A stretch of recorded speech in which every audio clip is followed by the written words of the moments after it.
C'est une opportunité que nous avons de partager autour de la parole de Dieu, dans la présence de Dieu. Et j'aimerais partager un thème ce mois-ci. Vous connaissez le thème de ce mois-ci? La foi sans compromis. Amen. Moi, j'ai appelé cela, le thème de ce matin, le combat de la foi. Et j'aimerais partager quelques clés avec vous. Est-ce que vous êtes prêts à les entendre? Vous êtes installés, ça va? Tout à l'heure, une hôtesse va passer vous servir un petit jus de fruits. C'est comme dans un avion. Et on va mettre notre main sous notre cœur et on va prier quelques instants. Seigneur, nous voulons te dire merci pour ta parole, Seigneur. Que ta parole fasse vie dans nos cœurs, Seigneur. Nous voulons écouter ta parole, Seigneur. La garder dans nos cœurs et la mettre en pratique. Qu'elle apporte, Seigneur, la vie à nos cœurs, à notre âme, et qu'elle puisse bouleverser encore notre quotidien. Nous te donnons l'autorisation, Seigneur, d'agir dans nos vies, de faire le ministère dans notre cœur, et que notre vie ne soit plus jamais la même, mais que nous puissions grandir avec toi, grandir et nous rapprocher, Seigneur, de chaque jour, de nous rapprocher aujourd'hui du plan que tu as prévu pour nous. Au nom de Jésus, nous prions que ton Saint-Esprit parle à nos cœurs. Ô Saint-Esprit, nous nous cachons derrière la croix. Fais le ministère, sois libre dans nos vies ce matin. Au nom de Jésus, amen. Amen. J'aimerais partager un passage avec vous qui se trouve dans Hébreu. Et quand j'ai vu le thème, j'ai dit, waouh, c'est un super thème. Et après, je dis, mais Seigneur, qu'est-ce qu'on va partager sur la foi? Tellement de personnes, tellement de pasteurs, tellement de prédications sur la foi. Mais qu'est-ce qu'on va partager sur la foi? Et Hébreu parle beaucoup de la foi. Et il y a un aspect de la foi qui m'a beaucoup marqué, que j'aimerais partager avec vous. Et on va essayer de lire Hébreu 11, 6, qui nous dit, or la foi, or sans la foi, vous connaissez ce passage, il est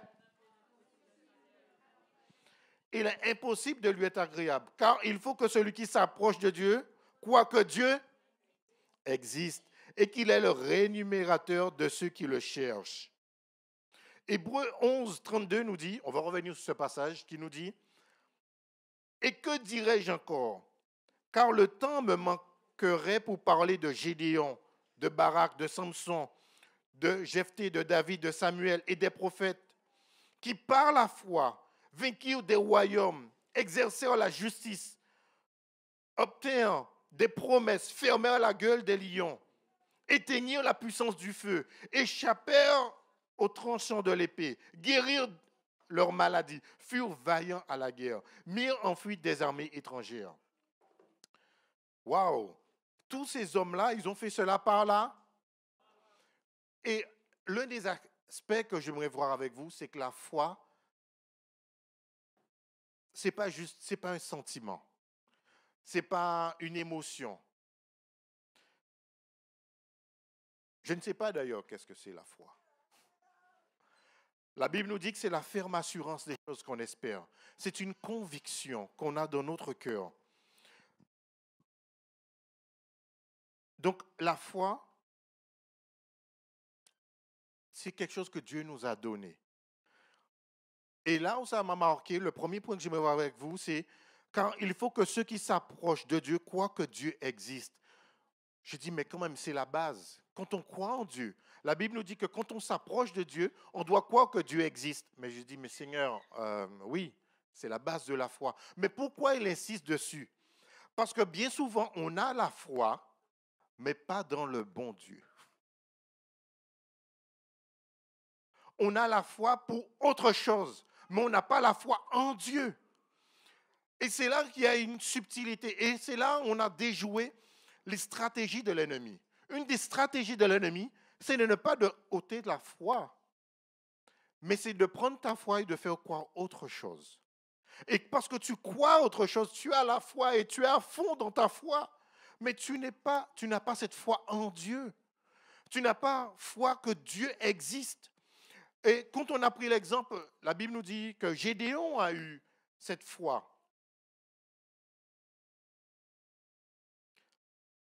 Quand on lit l'histoire de Gédéon, je ne sais pas si je vous ai donné le passage, c'est dans Juge 6. Juge 6, la Bible nous dit qu'il y avait Madian. Madian qui venait chaque année ou à chaque fois, il venait, qu'est-ce qu'il venait faire? Il venait voler les récoltes. C'est-à-dire que tu avais travaillé pendant une année, tu avais de la semence, tu avais du blé, tu avais des patates, je ne sais pas qu'est-ce qu'on plante, des ignames, des bananes, tu avais tout ça. Et Madian venait, la fleur au fusil, comme ça, tranquille, et venait prendre toutes les récoltes. Madian représente le voleur. Et quand le peuple a crié à Dieu, Dieu a dit, je vais envoyer Gédéon. Je vais envoyer Gédéon pour arrêter cela. Et ce que Gédéon a dit, la première chose qu'il a dit, vous connaissez cette histoire? Qu'est-ce qu'il a dit? Je suis le plus petit et de ma famille. Et ma famille est la plus petite. Mais pourquoi Dieu a choisi le plus petit? Pourquoi Dieu a choisi la plus petite famille? Peut-être que Dieu devait prendre un guerrier. Moi, je pense que c'est ce que Gédéon voyait. Il croyait en ses capacités. Et la première contamination que l'ennemi te donne dans la foi, c'est qu'il te donne une mauvaise estime de toi-même. Quand tu as une mauvaise estime de toi-même, tu n'as pas de foi. Je suis malheureux, je suis trop petit. Je ne suis pas pasteur encore. Hein. Il me manque de la pratique. Toutes ces phrases-là, c'est un argument contre ta foi. Parce que des fois, on ne le prononce pas, mais on le pense. Je vais énumérer quelques exemples. Peut-être que tu t'es reconnu. Peut-être que tu t'es dit, je ne peux pas gagner beaucoup, je n'ai pas fait beaucoup d'études. Qui s'est déjà dit ça? Je ne peux pas gagner beaucoup d'argent, je n'ai pas fait beaucoup d'études. Il y a peut-être un rapport ici, mais au ciel, il n'y a aucun rapport. Où est le rapport? Aucun rapport.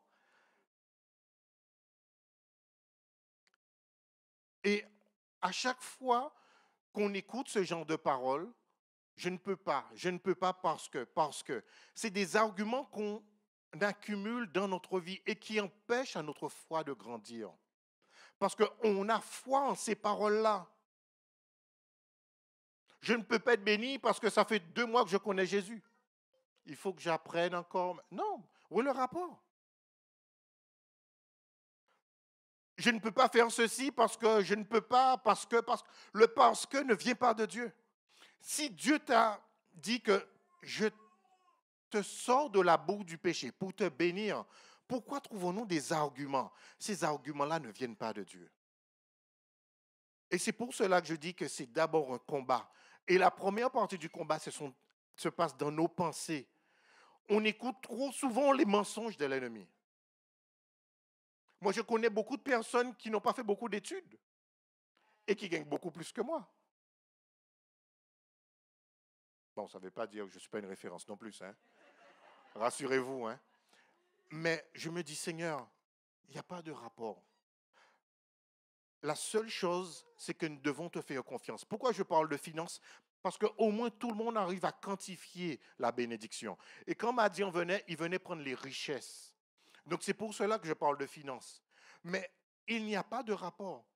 C'est vrai, si tu as fait des études, tu pourras. Mais parce que tu n'as pas fait des études et tu ne peux plus en faire ou je ne sais pas, mais est-ce que ça veut dire que tu ne seras pas béni? C'est fini pour toi, tu es foutu. C'est fini, tu n'as pas fait d'études. De toute façon, toi, tu seras dans la pauvreté toute ta vie. Il n'y a pas de rapport. Il n'y a pas de rapport. Pourquoi l'ennemi s'attache à donner ces pensées-là dans notre tête? Pourquoi? Parce qu'il veut qu'on visualise notre échec. De la même façon que Dieu nous demande de visualiser la bénédiction, lui, il veut qu'on visualise l'échec. mais tu seras toujours dans la disette, tu seras toujours comme ça, tu seras toujours comme si. Et on a pris ces paroles pour nous. On a dit, mais voilà. Et c'est pour ça que je dis que la foi, c'est d'abord une bataille, c'est d'abord un combat. Le combat de la foi. Ma foi ne doit pas être contaminée. Et bien souvent, je la laisse être contaminée par mes convictions, par ce que je pense, par ce qu'on m'a dit, par des paroles de malédiction qu'on m'a données. Et ma foi, elle est contaminée. Et elle m'empêche de grandir. Parce que j'ai foi, pas en ce que Dieu est, pas en ce que Dieu dit, mais j'ai foi en ce que je pense.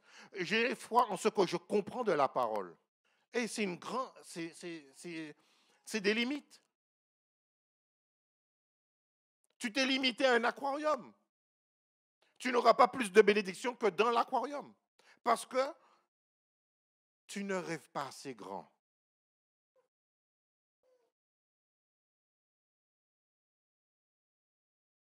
Tu ne rêves pas assez grand. Et si tu t'attardes à cela, ben tu ne rêveras pas très grand.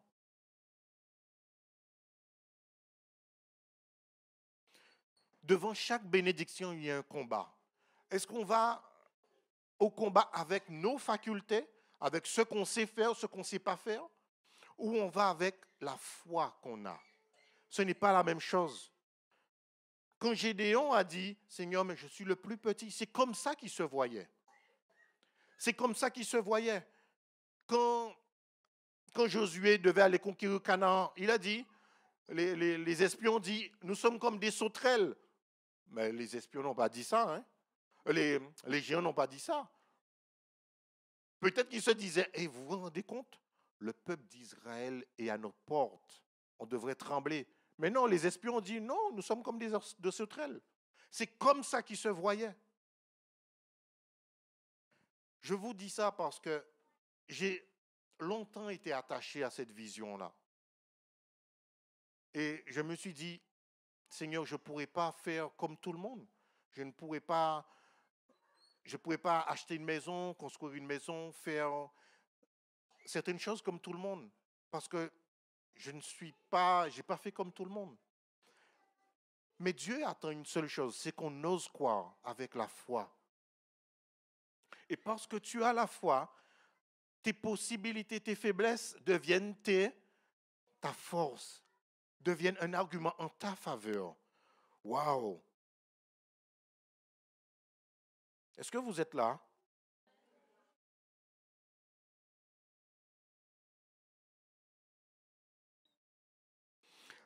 Hébreu dit, or la foi, il est impossible de lui être agréable. Or sans la foi, il est impossible de lui être agréable. Car il faut que celui qui s'approche de Dieu croit que Dieu existe. Simplement, tu dois apprendre à croire en Dieu. Pas entre tes capacités, pas entre tes facultés, mais à croire en Dieu. Quand quand on s'est marié il y a quelques années, il y a 16 ans, mais oui, je calculais. Il y a 16 ans, et quand on a voulu acheter un morceau de terre, à chaque fois que tu veux passer une bénédiction, il y a un géant qui se lève. Est-ce que tu sais ça? Parce que l'ennemi ne veut pas que tu puisses vaincre. Alors le géant se lève. Mais le géant, est-ce qu'il est plus grand que Dieu? Quand on a voulu acheter un morceau de terre, mon épouse et moi, on a voulu faire une maison. Euh, la mairie a décidé de préempter sur le terrain. Vous savez que la mairie a la priorité. Si un terrain est en vente, pour l'utilité publique, ils peuvent prendre le terrain et ils peuvent faire des travaux, ils peuvent faire une route, ils peuvent faire une école et c'est fini. Et j'ai dit, Seigneur, mais c'était une maison pour moi. J'avais projet, moi, j'avais vu cette maison. C'était un terrain où je jouais quand j'étais petit. Et jusqu'à ce que je me marie, j'ai dit, mais pourquoi je n'achète pas ce terrain-là? J'ai entendu qu'il était en vente. Et j'ai dit, non, est-ce que je vais accepter ça? Alors j'ai commencé à prier pour ce terrain-là. Mais je priais comme ça, faiblement, sans grande conviction. Mais j'ai dit, non, je veux réclamer. Je réclame le sang de Jésus. Pourquoi? Parce que ce n'est pas avec ma force que j'allais obtenir un miracle. La force ne s'obtient pas avec un miracle. La force s'obtient à travers, la foi s'obtient, le miracle s'obtient à travers la foi et à travers le Saint-Esprit. Et on a prié pour ça. Et vous savez qu'est-ce qui s'est passé? La mairie s'est dessaisie du terrain. Mais elle ne pouvait même pas se dessaisir comme ça. Elle devait aller avoir l'autorisation de la préfecture, tout ça, pour nous laisser le terrain. J'ai dit, waouh, Seigneur, tu es merveilleux. Merci, Seigneur. Et après, on n'a pas d'argent pour faire une maison, acheter un terrain et faire une maison. Mais on a prié pour ça. Et Dieu a ouvert les portes. On n'a même pas payé le terrain. Il nous a été offert. On a prié pour ça. Je te raconte cela pour exciter ta foi. Aujourd'hui, je suis en train d'acheter ma deuxième maison et on vise une troisième. Parce que je ne regarde pas ce que je peux faire. Je ne peux pas. Si je regarde à mes finances, je ne peux pas. Je ne peux rien faire. Mais parce que Dieu peut, nous sommes en train de finaliser l'achat d'une deuxième maison. Toujours pas en France, mais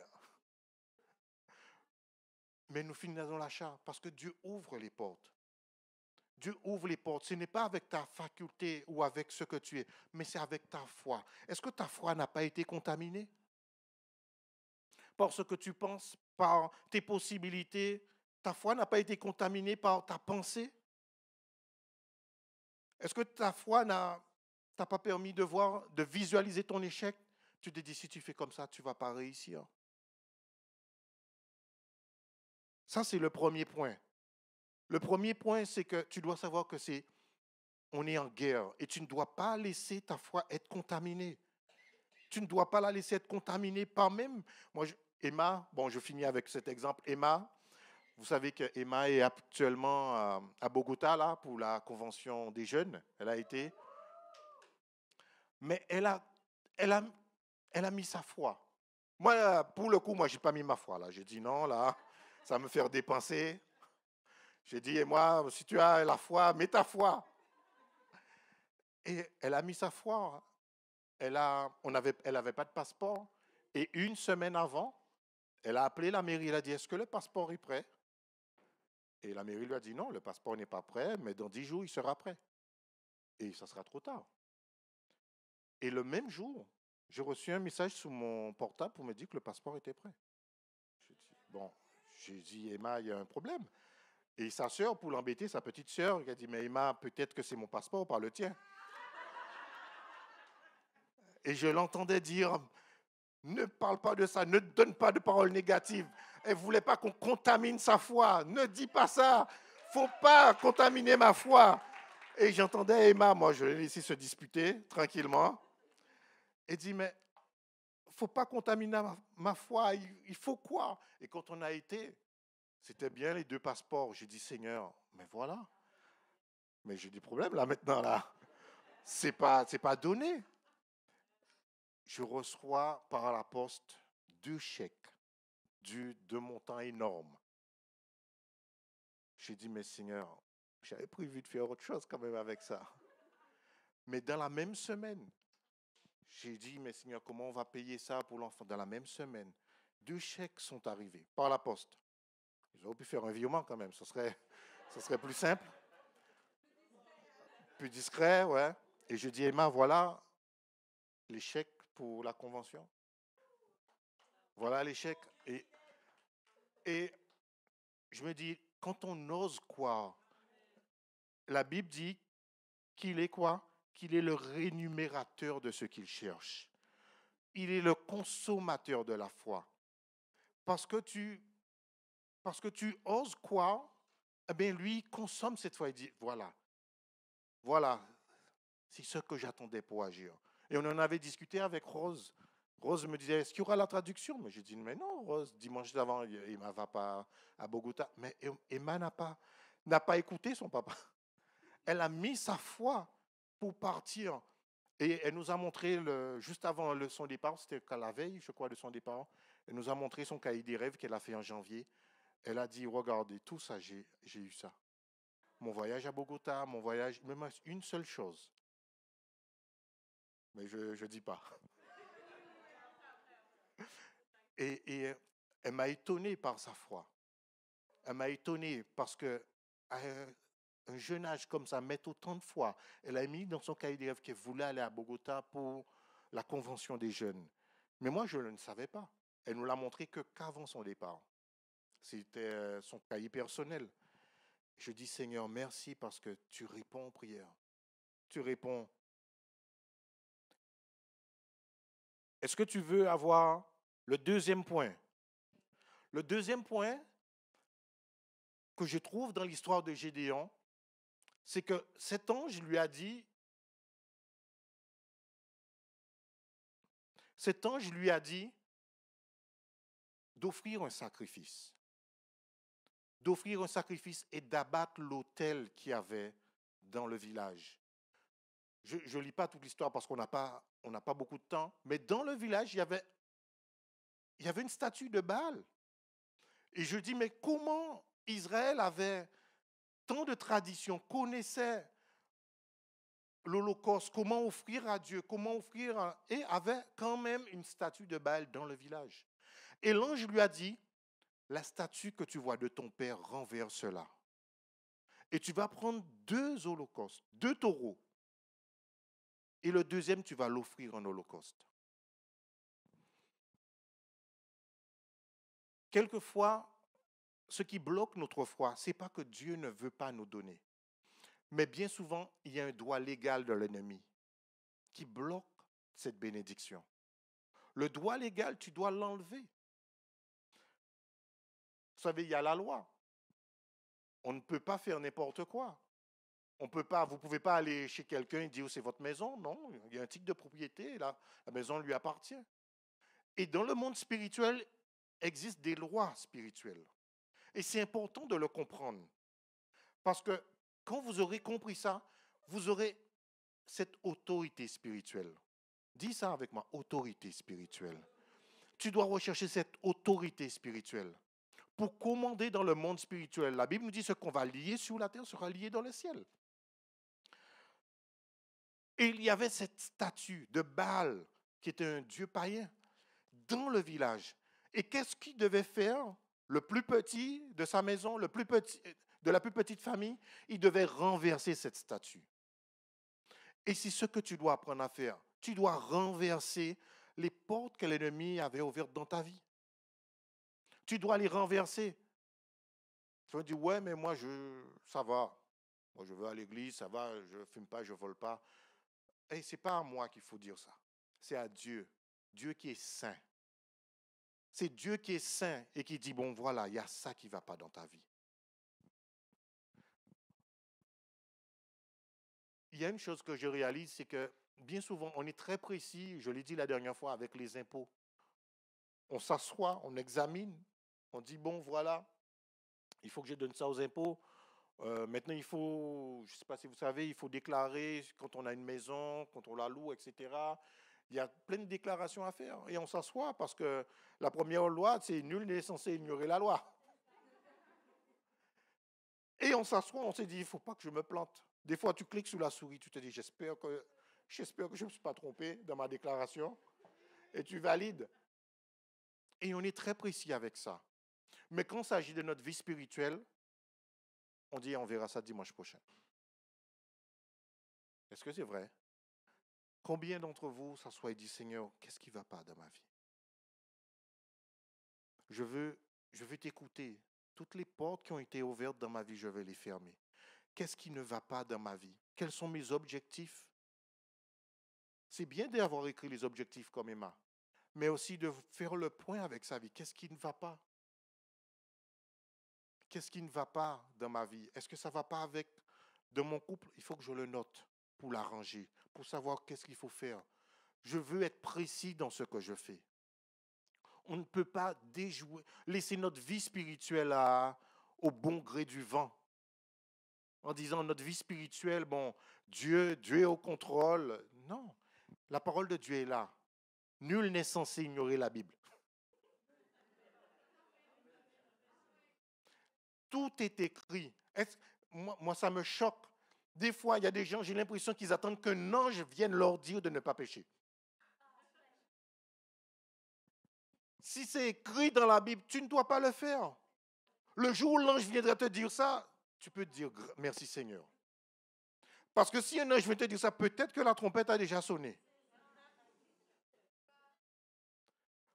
Il faut que tu t'attardes avec la parole de Dieu. Qu'est-ce que la parole de Dieu dit? Je ne dois pas être comme ci, je ne dois pas être comme ça. C'est la parole de Dieu qui te dit ça ou ta femme. C'est les deux marches. Voilà, la femme, elle aime bien rappeler, c'est une notification. C'est une notification de la Bible. Et si tu n'es pas précis comme ça, comment tu veux être précis dans ta foi? Sois précis. On a eu beaucoup d'enseignements, je ne vais pas parler de tout ça sur la restauration de l'âme, la guérison intérieure. Mais avec mon épouse, on a même pris une fois, on a prié pour les liens qui auraient pu exister chez nos parents, chez nos arrière-grands-parents, etc. On essaie d'être précis là-dessus. Parce qu'il y a peut-être que il y a des gens qui veulent se marier et ils ne se rendent même pas compte que ça fait 4 générations, personne ne se marie chez eux. Il faut briser cela. Et le lendemain, tu rencontres un Jules. Bon, allez, j'ai dit Jules, hein? Ou Juliette, pour ceux qui cherchent. Ben oui. Parce que tu ne t'es pas rendu compte qu'il y avait ça dans ta famille depuis longtemps. Et tu pries avec toute ta foi. L'ange a dit à, comment il s'appelle déjà? Gédéon, va abattre Baal et reviens après. Va abattre, parce que c'est une porte d'entrée pour l'ennemi dans ta vie. Ça lui donne un droit légal d'être là. Ça lui donne un droit et il est là. Mais c'est la Bible. Matthieu dit, on ne va pas ôter quelqu'un sans l'avoir lié d'abord dans une maison. Il y a un droit légal. Mais une fois que Baal est parti, l'ange lui a dit, tu vas prendre le même bois, le bois de Baal, et tu vas faire un autel pour Dieu. Et tu vas sacrifier un taureau de 7 ans, un holocauste. L'holocauste était aussi là pour le pardon des péchés. Rappelez-vous, Exode, l'holocauste était pour le pardon des péchés. Et quand tu réclames le sang de Jésus, dans ce domaine-là, et tu dis, Seigneur, pardon, parce que j'ai été négligent. Pardon, parce que j'ai laissé cette porte d'entrée dans ma vie. Pardonne-moi pour cela. Mais Dieu pardonne comme si tu n'avais jamais péché. Waouh! Et Dieu couvre avec le sang et efface. Et le droit légal, tu viendras avec maintenant un document signé de Jésus, avec le sang de Jésus. Et tu as un droit légal. Baal, Disette, Madian, tu ne peux plus rester. J'ai droit à mon miracle. Parce qu'il n'y a aucune porte qui était ouverte par l'ennemi qui soit encore ouverte. Parce que tu n'as plus de droit légal et tu peux venir réclamer. Mais quand tu réclames et que tu as Baal chez toi, tu te fatigues. Non, mais je peux comprendre que tu sois fatigué. Ça fait longtemps, hein?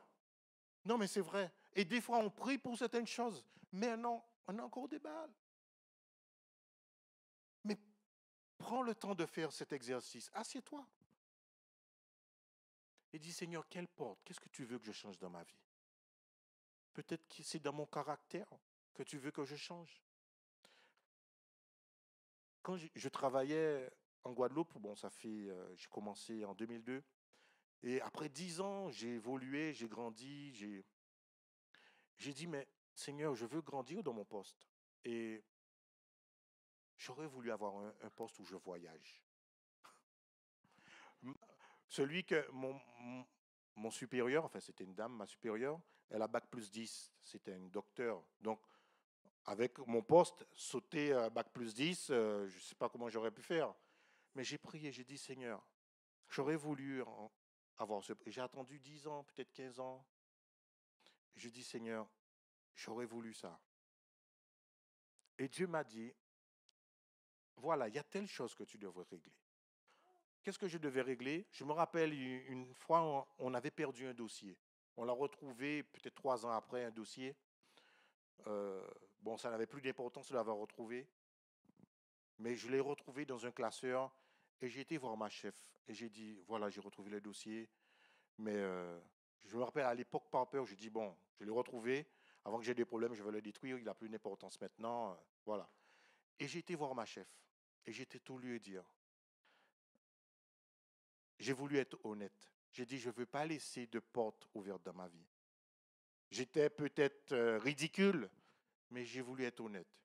Quelque temps après, on me propose un poste où je voyage tout le temps. Bon, peut-être mon épouse, ça n'a pas plu. J'appelais la secrétaire, tu me prends un vol pour Guyane pour lundi matin? Et ça se passait comme ça. Lundi matin? Ouais, ouais, lundi matin. Je ratais des avions, je prenais le vol d'après. J'étais comme un PDG.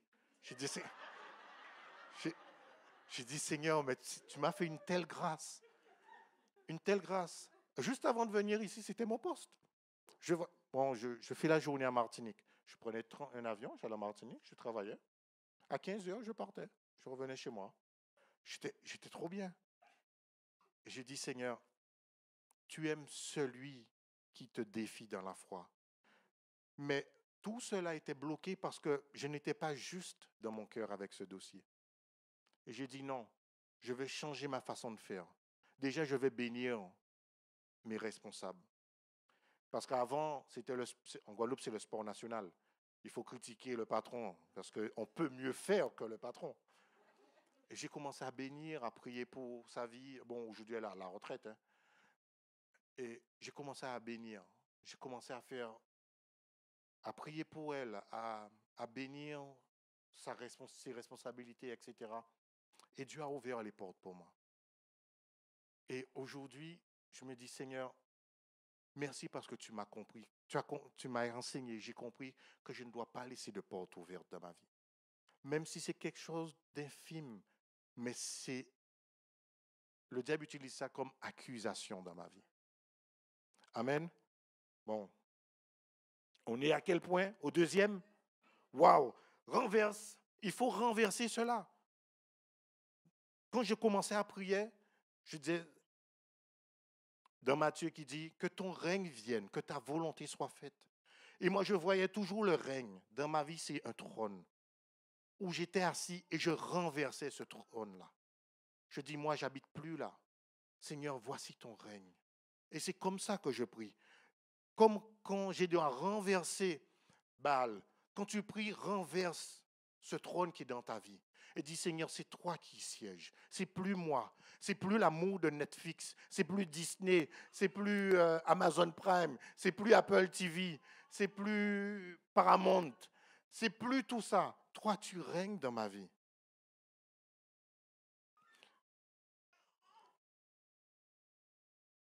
Et en faisant ça, tu apprends à couper un cycle de tradition, de péché. Amen. La troisième chose qui s'est passée, c'est que bien souvent, quand on a la foi, on est mis à part. Oh là, on est mis à part. Mis à part, c'est la même chose que être sanctifié. Sanctifié, c'est être mis à part. Quand tu te sanctifies, tu te mets à part. Quand Gédéon a fait cela, vous savez qu'est-ce qui s'est passé? Tout le monde est venu voir son père et met ton fils dehors. Il a battu cela. Il a battu notre Baal. Il a renversé le péché dans notre village. Tu dois le mettre dehors. Et même sa propre famille peut-être ne le voulait pas, Gédéon. Mais c'est ça, marcher dans la sainteté. Cette mise à part, peut-être pas compris.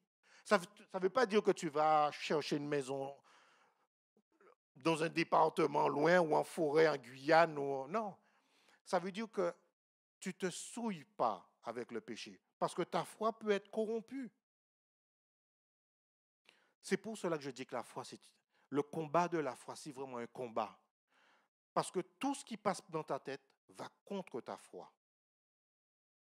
Ça va aller contre ta foi.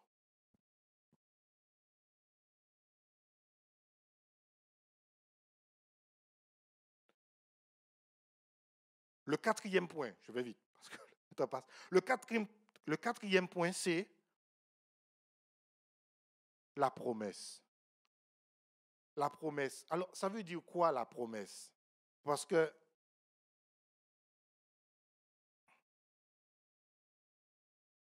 quand on lit la Bible, il y a effectivement énormément de promesses.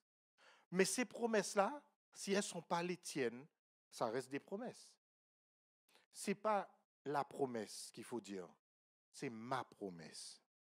C'est ma promesse. Romains 10, 17 dit ainsi, la foi vient de ce qu'on entend, et ce qu'on entend vient de la parole de Christ. Dieu t'a promis quelque chose. Et Dieu t'a promis. Dieu ne veut pas que tu sois dans la tristesse. Ça, c'est un mensonge de l'ennemi.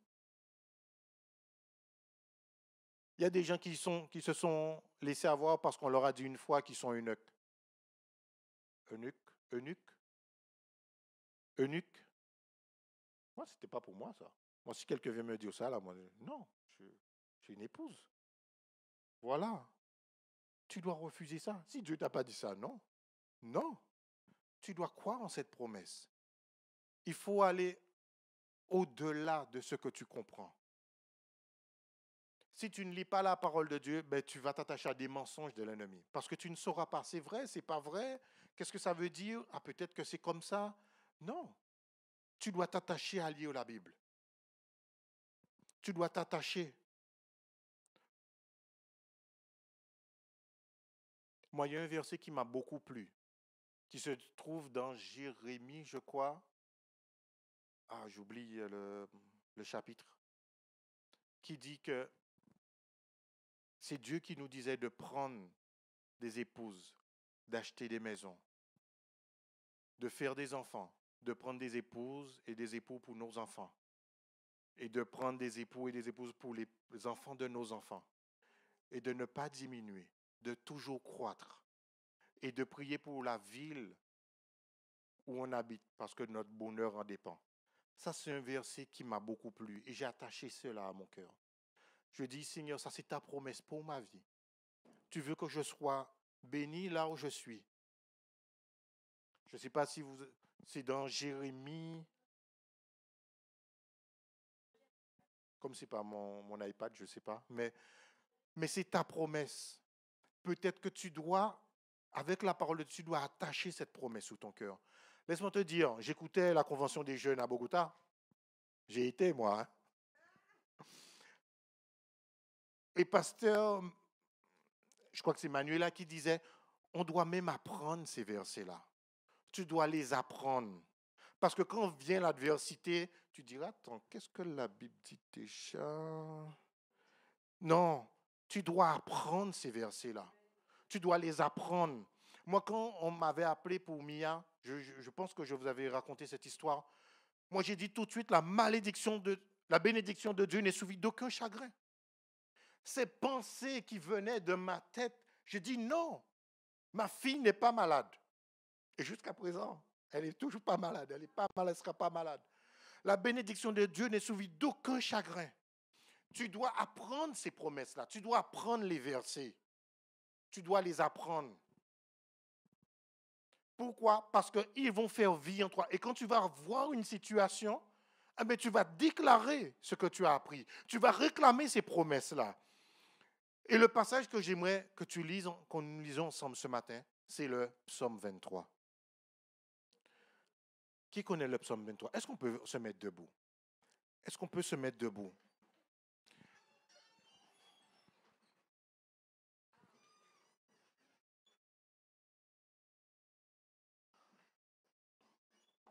Et j'aimerais que tu mettes une main sous ton cœur. Et que tu prennes cela comme promesse.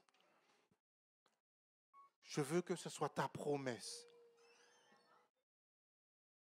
David, il disait ça parce qu'il était berger. Et il savait c'était quoi être berger. Il savait c'était quoi être berger. J'aimerais que tu dises simplement, dans ton cœur, pose une main dans ton cœur, tu le dis à toi, parce que peut-être que tu n'y as pas cru ou tu as oublié. Dis-lui, moi j'aime murmurer à Dieu. Je dis, l'Éternel est mon berger. Je veux que cette parole résonne dans ton cœur. L'Éternel est mon berger. Répète-le. L'Éternel est mon berger. L'Éternel est mon berger. Il est mon berger. Je ne manquerai de rien. L'Éternel est mon berger.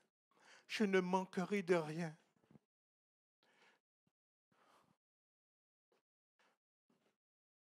Je ne manquerai de rien. Confesse-le. Confesse-le, dis-le. L'Éternel est mon berger. Je ne manquerai de rien. Qu'est-ce qui manque dans ta vie? Je ne manquerai de rien, il a dit. Je ne manquerai de rien. Je ne manquerai de rien. Je ne manquerai de rien. Qu'est-ce qui manque dans ta vie? Je veux que tu écartes ce qui t'a contaminé ta foi. Peut-être c'est des paroles négatives. Je veux que tu écartes cela. Examine ta vie. Examine. Dis, je ne manquerai de rien parce qu'il est mon berger. Qu'il est mon berger.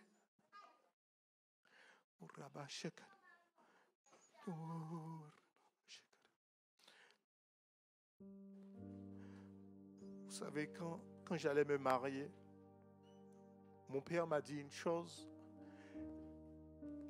Il m'a dit, bon, c'est en créole, que plus tard je serai plus triste. Ça veut juste dire que c'est une parole de malédiction. Et vous savez qu'est-ce que j'ai fait? C'était mon père, ça avait de l'importance pour moi. Je n'ai pas tenu compte. J'ai dit, toi, Seigneur, il a dit ça parce qu'il ne connaît pas. Mais toi, je veux te donner l'opportunité d'agir dans ma vie. Et jusqu'au jour où on s'est mariés, tout s'est très bien passé. Et j'habitais à 50 mètres de chez mes parents. Et ce que l'ennemi avait essayé de briser a été restauré. Il n'y avait pas plus proche que mes parents. On passait, mon épouse et moi, on allait déposer les enfants. Et on partait. Et ils étaient super heureux, mes parents. Et l'école était en face, ils allaient les chercher, les gardaient. Mais si je m'étais arrêté sous cette parole de malédiction, ma vie aurait été détruite. Je n'aurais jamais connu cela. Mais j'ai dit, Seigneur, je veux tenir cette parole-là. Que tu as des bénédictions pour moi en réserve. Et cette parole-là, je l'ai portée à la croix. Peut-être que tu as cru une parole qui a ôté cette foi. Tu t'es dit, tu ne pourras pas subvenir aux besoins de ta famille. Tu t'es dit peut-être que tu ne pourras même pas avoir de famille. La quantité de fois que j'ai prié à l'église où on disait de tenir la main de ta famille, on va prier pour les familles. Moi, j'étais tout seul. Je dis, Seigneur, ma prière, c'est que je puisse te servir un jour. À cette époque, j'étais seul, je ne connaissais personne. J'avais des amis dans l'église, mais je n'avais pas de famille. Je pense que Dieu veut décontaminer ton cœur de certaines paroles que tu as crues. Aujourd'hui, crois au sang de Jésus. Crois au sang. Crois au sang de Jésus. Pose une main sur ton cœur. Et recueille-toi dans son intimité. Dans une intimité, Seigneur, que ton sang coule dans ma vie. J'ai cru à tellement de paroles et je n'ai pas pu mener le combat de la foi. J'ai cru que je n'y arriverais pas. J'avais visualisé mon échec. Mais Seigneur, je veux remettre tout cela sous la puissance de ton sang. Et je veux briser toutes ces paroles, toutes ces malédictions que je m'y étais attaché, Seigneur. Je brise cela au nom de Jésus-Christ de Nazareth. J'annule cela. Parce que tu es mon berger. Tu es mon berger. Et je ne manquerai de rien. Je ne manquerai de rien. Je ne manquerai de rien. Dis-le, proclame-le. Tes entrailles ont besoin de l'entendre. Secoue ton cœur. Je ne manquerai de rien. Mensonge, sors de ma vie. Sors de ma vie. Je ne manquerai de rien. Oh, Rabba Shakanama. La Bible me dit qu'il me fait reposer. Il me fait reposer dans de verts pâturages. Il me dirige dans des eaux paisibles. C'est ce que fait un berger. Il prend soin de ses brebis. Il me dirige dans des eaux paisibles. Il restaure mon âme. Oh Rabash, il restaure mon âme. Là où mon âme a besoin d'être restaurée, il restaure mon âme. Oh Rabash. Il me conduit dans les sentiers de la justice. Ces paroles ont été injustes pour toi, mais il te conduit dans les sentiers de la justice. Et quand je marche dans la vallée de l'ombre de la mort, je ne craindrai pas. Ça me fait penser à ce poulet qui marchait dans la rue où il devait traverser un magasin, c'était KFC. Quand il marche dans la vallée, il ne craint pas. Tu n'as pas à craindre. Parce que si tu marches dans la vallée de l'ombre de la mort, il est avec toi. Il ondule ta tête et ta coupe déborde.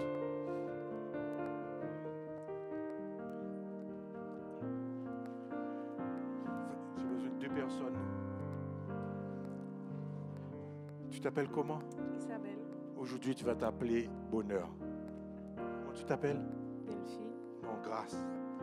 La Bible a dit que le bonheur et la grâce m'accompagneront tous les jours de ma vie. C'est le bonheur et la grâce m'accompagneront. Et partout où je vais, j'ai ce bonheur dans mon cœur. J'ai le bonheur et j'ai la grâce qui m'accompagne. La grâce de Dieu. Et des fois, j'oublie ça et je m'inquiète. Mais quand je marche, le bonheur et la grâce m'accompagnent. Parce que c'est ce qu'il m'a promis. C'est ma promesse. Le bonheur et la grâce doivent m'accompagner. Seigneur, même si mon pied chancelle, le bonheur et la grâce t'accompagnent. Tu dois visualiser cela. J'aimerais qu'on prie pour un miracle ce matin. Lève ta main. Oh,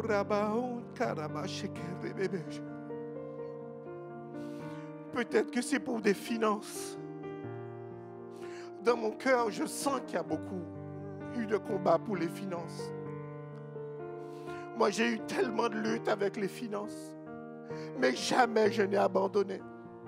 Parce que je n'ai pas vu le juste abandonner, ni sa descendance mendier son pain. C'est ce que la Bible dit. J'ai eu tellement de luttes. Mais j'ai toujours donné. J'ai dit, je veux te donner jusqu'à t'impressionner, Seigneur.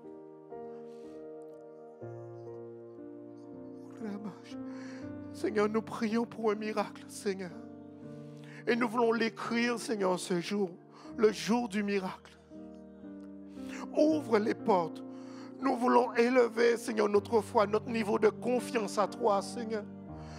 Nous te faisons confiance et nous annulons, Seigneur. Oh, Seigneur, pardonne-nous si nous n'avons pas cru. Mais c'est déjà du passé. Voilà, toute chose est devenue nouvelle maintenant en ta présence, Seigneur. Je prie pour que les finances s'ouvrent, Seigneur. Que la porte des finances s'ouvre maintenant. Au nom de Jésus-Christ de Nazareth. Que la porte des finances s'ouvre. Au nom de Jésus-Christ de Nazareth. Merci, Seigneur, parce que tu restaures des familles. Là où il y avait la tristesse, le bonheur et la grâce accompagneront. Là où il y avait l'inquiétude, Seigneur, nous chassons l'inquiétude et nous le renvoyons dans les lieux arides.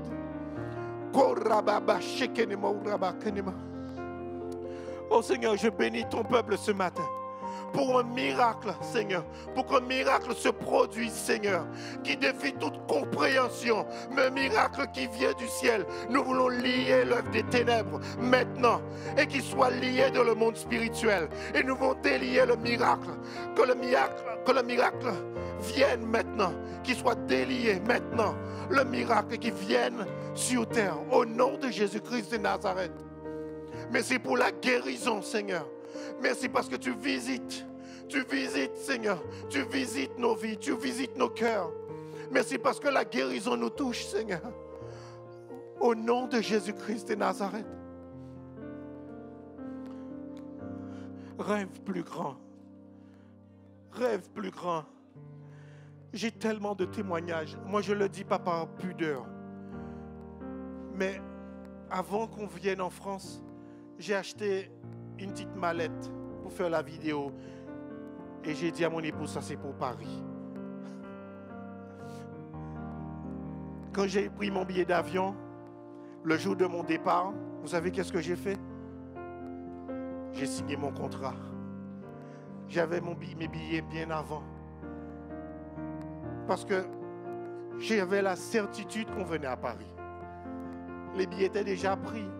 Je faisais un pot de départ au travail, je n'avais même pas encore de contrat. Et le matin, en arrivant le matin, j'ai signé et je voyageais le soir. La foi, des fois, déplace les logiques. Mais parce qu'il y a une vérité qui est plus dure que le sol, c'est la parole de Dieu.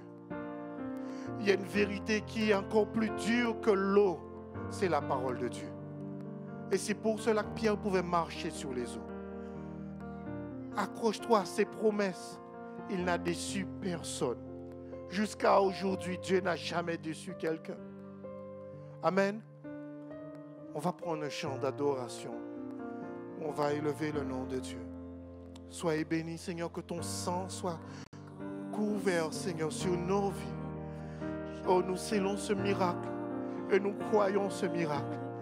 Nous le voyons, le miracle venir. Nous entendons même des chaînes tomber. Nous entendons les chaînes tomber. Entends les chaînes qui te tenaient captif tomber. Est-ce que tu les entends? Entends-les. C'est pas je veux les entendre. Entends les chaînes tomber. Entends les chaînes tomber. Entends les choses qui te prenaient du temps passer. Oh, c'était avant ça. C'était avant. Tu es dans une nouvelle dimension.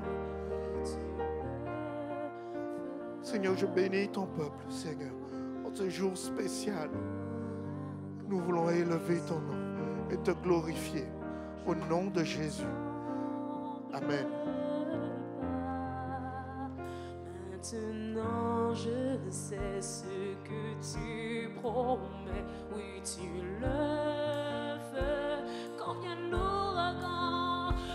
vient l'ouragan, il souffle les vents. Je ne tremble maintenant, je sais ce que tu promets. Oui, tu le fais. Quand vient l'ouragan, il souffle les vents. Je ne tremble, car maintenant je sais ce que tu promets. Oui, tu le feras. Tu es fidèle.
Soyez bénis, passez une bonne semaine, que Dieu vous bénisse.